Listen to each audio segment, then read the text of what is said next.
చాలామంది మా నాన్న ఇట్లా చేశాడు, మా భవిష్యత్తు ఇలా పాడైపోయింది అని. మా నాన్న అప్పుడు ఎప్పుడో అన్యాయంగా ఒక బిజినెస్ చేసి అనవసరంగా డబ్బులు పోగొట్టాడు. కాబట్టి ఇప్పుడు మేము అనుభవిస్తున్నాము. అందుకని ఐ హేట్ మై ఫాదర్ అనే దాంట్లో ఎంతోమంది ఉంటారు.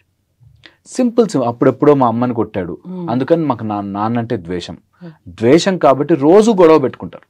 సరే మీ అమ్మా నాన్నతో గొడవ పడ్డారు, అయిపోయింది. బట్ యాజ్ ఎ చైల్డ్ మనం ఎన్నిసార్లు తల్లి తండ్రి దూషణ చేస్తామో అన్ని రోజులు మన జీవితం వెనక్కి వెళుతుంది. ఒక్కరోజు ఏదైనా కానీ పక్కన పెట్టేసి I will go head in life.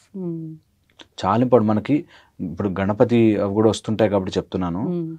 శివుడు పార్వతి చుట్టూ ఇలాంటి రేస్ పెట్టావేంటి, నేనేమో లావున్నాను, సుబ్రహ్మణ్య స్వామి ఏమో మంచిగా నెమలెక్కేసి వెళ్ళిపోతాడు అంటే, నువ్వు ఎలాంటి టెస్ట్ పెట్టినా సరే తల్లి తండ్రి చుట్టూ తిరుగు.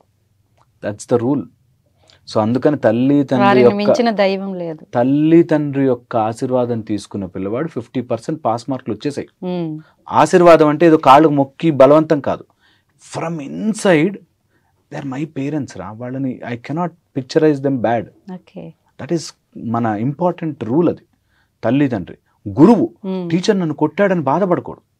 టీచర్ మనని కొట్టాడు తిట్టాడు అంటే take as a blessing. That is important. కొంతమంది నార్సిసిస్టిక్ గా ఉండి కావాలని కొట్టి చంపే గురువులు ఉంటారు, వాళ్ళు గురువులు కాదు.